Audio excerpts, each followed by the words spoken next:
Assalamualaikum warahmatullahi wabarakatuh. Bismillahirrahmanirrahim. Wassalatu wassalamu ala Rasulillah Muhammad ibn Abdullah wa ala alihi wa ashabihi wa man wala wala haula wala quwata illa billah. Para habaib, para kiai ingkang dipun mulyakake Allah, utaminipun Al Habib Ali bin Salim As-Segaf, Al Habib Muhammad Syarif Al-Habsyi, Al Habib Ridho Al-Habsyi, Al Habib Nuaiman Basyaiban, Al Habib Muhammad bin Umar As-Segaf, Al Habib Luqman bin Muhsin As-Segaf, Habib Muhammad Bakir Rid, juga para kiai-kiai kathah sanget ingkang boten saged kawula sebat setunggal-setunggalipun tanpa ngurangi rasa takzim kawula. Hadirin hadirat rahimakumullah, semoga doa-doa dari Habib Muhammad Syarif dipun ijabah, sedaya donga-donganipun dipun kabulke oleh Allah. Ugi donga-donga sedaya para habaib yang hadir pada saat ini, juga para kiai-kiai, mudah-mudahan dikabulkan oleh Allah, amin ya rabbal alamin. Malam Jumat Legi ingkang kepengker kawula nderek hadir wonten Solo. Di situ guru kami hadir, beliau Al Habib Taufik bin Abdul Qadir As-Segaf, menceritakan dalam ceramahnya tentang Al-Quran,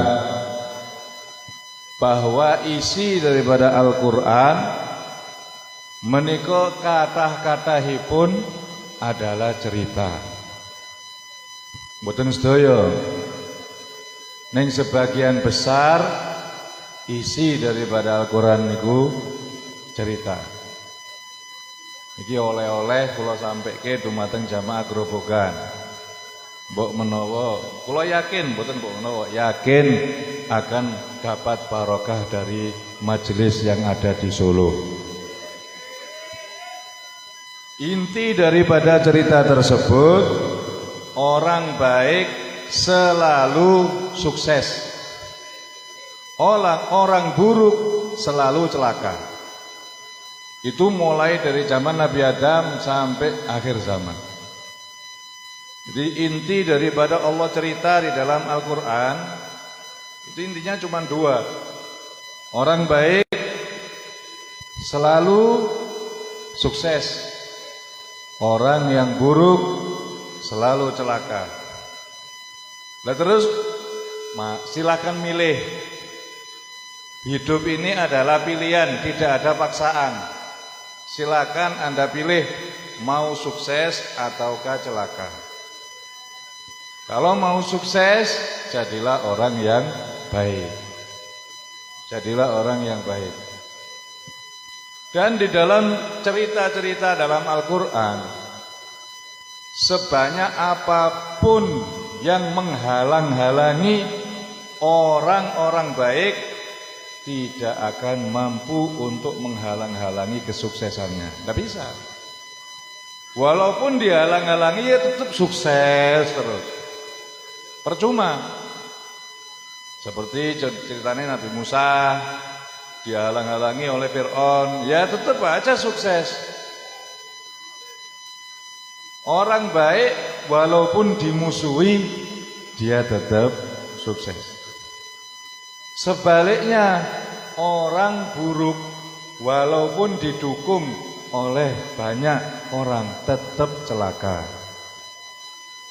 Walaupun banyak teman, walaupun banyak pendukung, suatu saat pasti akan celaka. Tidak bisa ndak itu? Tidak bisa ndak, mesti celaka. Wah, tidak bisa itu teman saya itu nakal, minum-minum keras, tidak pernah sholat. Nyatanya titeni tidak suwe. Nanti kalau parunya dibolongi sama malaikat baru sadar. Kalau sudah batu dimasukkan dalam ginjalnya, kecet-kecet baru sadar. Tidak ada ceritanya orang nakal itu sukses, sudah ada. Tidak ada ceritanya anak-anak nakal itu sukses, tidak ada. Kelelekan silet ada, kelelekan apa? Itu loh sing digait. Kadang ada, tapi kalau yang namanya sukses dah ono. Tabrak truk ada, itu ada. Koyok yoyo, fitur apa? Tabrak truk, mencelat, ndase pisah sama kepalanya ada.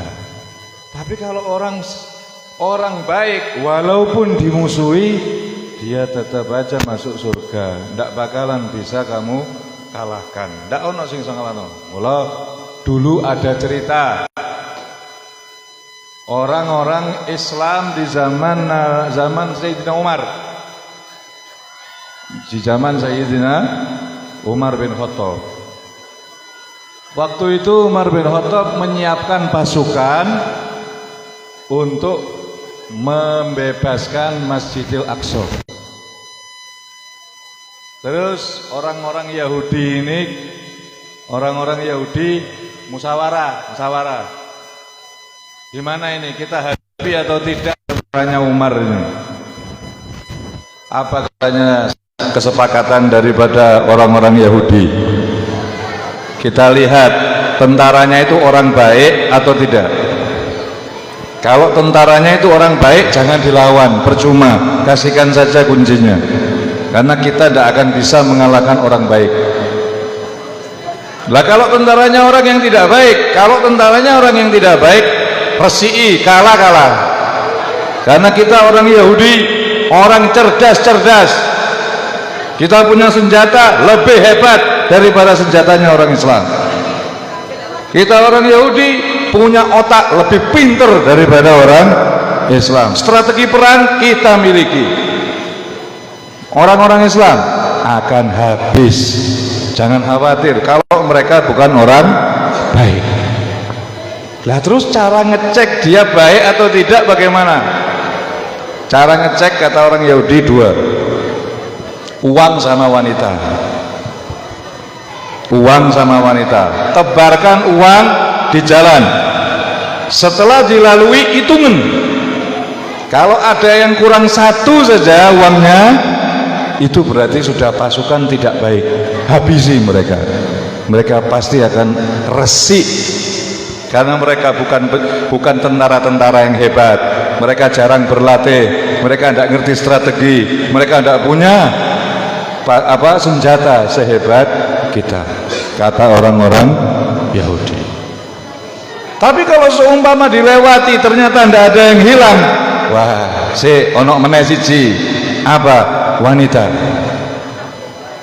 Kasih perempuan Yahudi yang paling cantik, suruh goda, mulai dari pakaian yang sempurna sampai seperapat, sampai setengah, sampai kan juga pakaiannya. Konggudo. Kalau ada satu saja yang ngelirik, habisi. Itu tentara sudah tidak baik. Orang bukan baik itu. Ya khair, kasih uang, tebarkan uang di jalan-jalan yang akan dilalui oleh pasukannya Sayyidina Umar Ibnul Khattab. Ternyata apa? Lawang ini murid-muridnya Nabi, murid-muridnya Nabi Muhammad SAW. Dilewati, dihitung lagi, satu pun tidak ada yang hilang. Kalau gitu kedua ini perempuan disuruh gudo di jalan-jalan. Setelah itu dilewati, perempuannya ditanya, bagaimana? Mereka ini bukan manusia, mereka ini pohon-pohon, tidak ada yang noleh sama sekali. Terus kasihkan saja, jangan dilawan, percuma. Mereka orang baik, kau lawan tetap kalah. Ini sudah sejarah dari zaman dulu, kalah wong apik mbok lawan percuma, ndak akan menang. Kayak nomai kuncine, daripada harus kita banyak-banyak korban. Akhirnya Sayyidina Umar bersama pasukannya masuk Masjidil Aqsa tanpa perlawanan, langsung diberi kuncinya masjid. Ini bukti. Sehingga Nabi SAW bersabda apa? I'malu ma syi'tum. Berbuatlah semaumu. Mau jadi orang baik silakan, mau jadi orang buruk silakan. Tapi wa kama tadinu tudanu. Seperti yang kau lakukan nanti juga akan dibalas oleh Allah Subhanahu wa ta'ala. Selesai. Dunia ini pilihan, tidak ada paksaan. Mau jadi baik silakan, mau jadi buruk silakan, tapi ingat ada resiko yang harus ditanggung. Oleh karena itu, di dalam majelis ini kita berharap semoga Allah menjadikan kita orang-orang yang baik, sehingga selalu sukses di dunia maupun di akhirat. Loh, ada orang-orang sukses yang jadi korban peperangan mati, itu gimana? Loh, itu tidak korban, itu kemuliaan. Karena pada dasarnya mereka ketika mati tidak terasa sama sekali.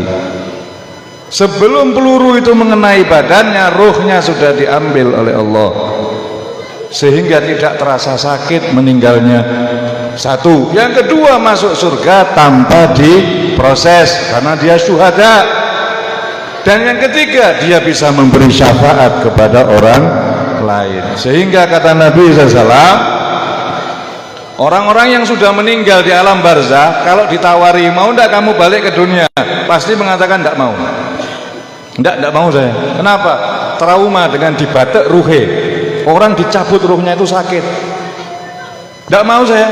Kayak cacilik, ayo sunat meneh, mau. Sunat meneh, wis kapok, trauma. Enggak mau, padahal ada uang, ada selamatan, ada macam-macam. Mau enggak kamu sunat lagi? Dah, cukup sebisa naik. Sunat cukup sebisa. Orang yang sudah di alam barzah itu jika ditawari ke dunia, mau enggak kalian balik lagi ke dunia? Pasti jawabannya gak sumbut lorone waktu dibatek rohe. Kecuali orang yang mati syahid, nantang dia, saya mau balik lagi, perang lagi, mati lagi.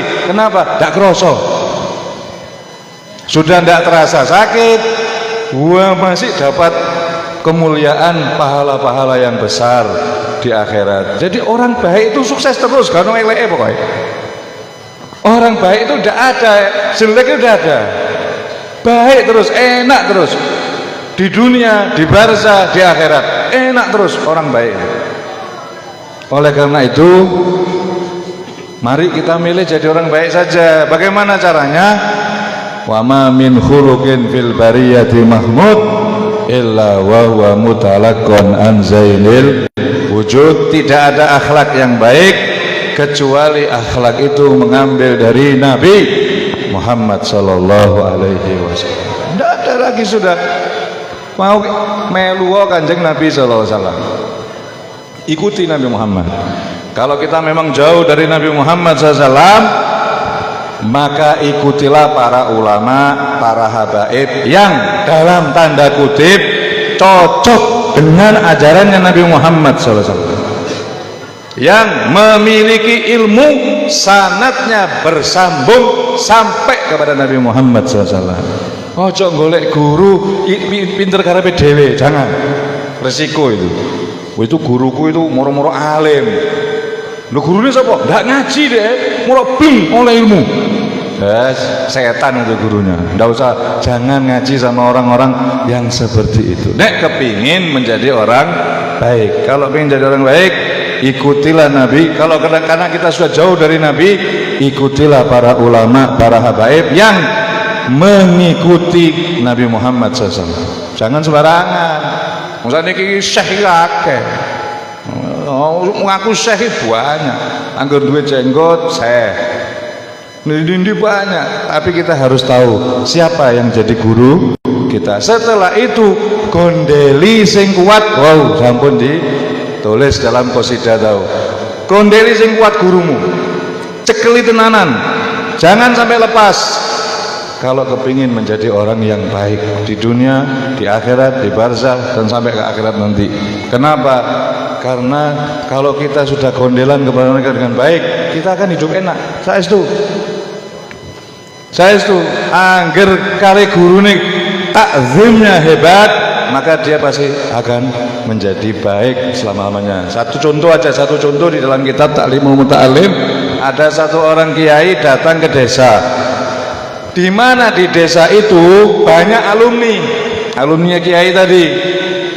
Semua pada datang untuk menyambut sang kiai, kecuali satu tidak hadir.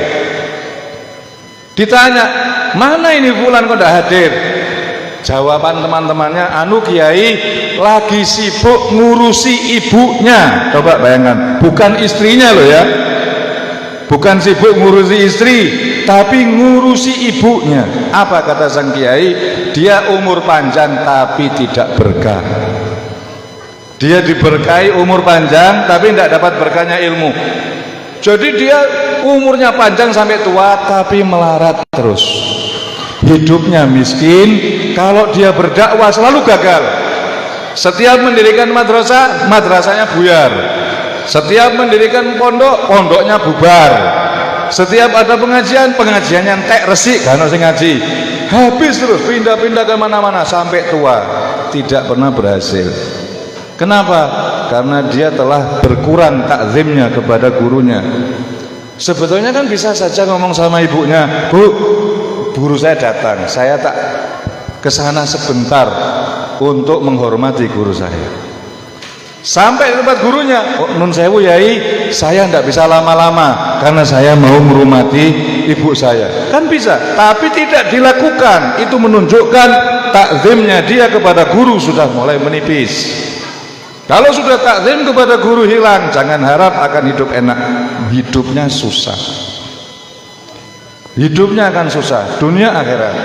Kalau kepingin hidup enak dunia akhirat, jangan sedikit berkurang takzim kepada guru. Ini akan menjadikan, saya itu punya murid di ini pondok turu gak tahu ngaji, ngono emang turu tak suweneni bolak-balik. Ya bertahan nih, ya ndak mulai. Sekarang Masya Allah jadi orang kaya. Kenapa? Setiap saya panggil jam berapapun datang. Hebatnya itu setiap tak panggil jam berapapun dia pasti datang. Semua dikorbankan. Wah, sekarang jadi orang kaya. Hidupnya mapan. Kalau ngaji di mana-mana selalu banyak orang yang senang karena takzimnya kepada gurunya. Jadi kalau orang itu sudah tidak punya rasa takzim sama guru, jangan harap hidup enak. Mesti hidupnya susah. Apalagi tidak punya guru. Wah, wis gak iso enak uripe. Tidak punya guru, aduh wis gak iso enak. Hidupnya tidak pilihan, terserah ya. Saya tidak maksa Anda untuk harus punya guru. Terserah, mau punya guru monggo, tidak punya guru ya monggo, tapi resiko tanggung sendiri. Kalau pengen enak golek guru, kalau sudah punya guru gondeli tenanan, jangan sampai kurang takzimnya kepada guru. Insya Allah hidup Anda akan bahagia dunia sampai akhirat. Semoga sedikit ini manfaat, barokah, berkahnya Maulid Nabi Sallallahu Alaihi Wasallam, barokahnya bulan suci Rabiul Awal, hadirnya Nabi Muhammad SAW. Semua doa-doa kita akan dikabulkan oleh Allah, dijadikan kita menjadi santri-santri yang baik, menjadi anak-anak santri-santri dari guru-guru kita yang baik, ditunjukkan guru-guru yang baik, guru-guru yang betul-betul soleh, yang bersambung kepada Nabi Muhammad SAW. Kurang lebihnya mohon maaf. Wassalamualaikum warahmatullahi wabarakatuh.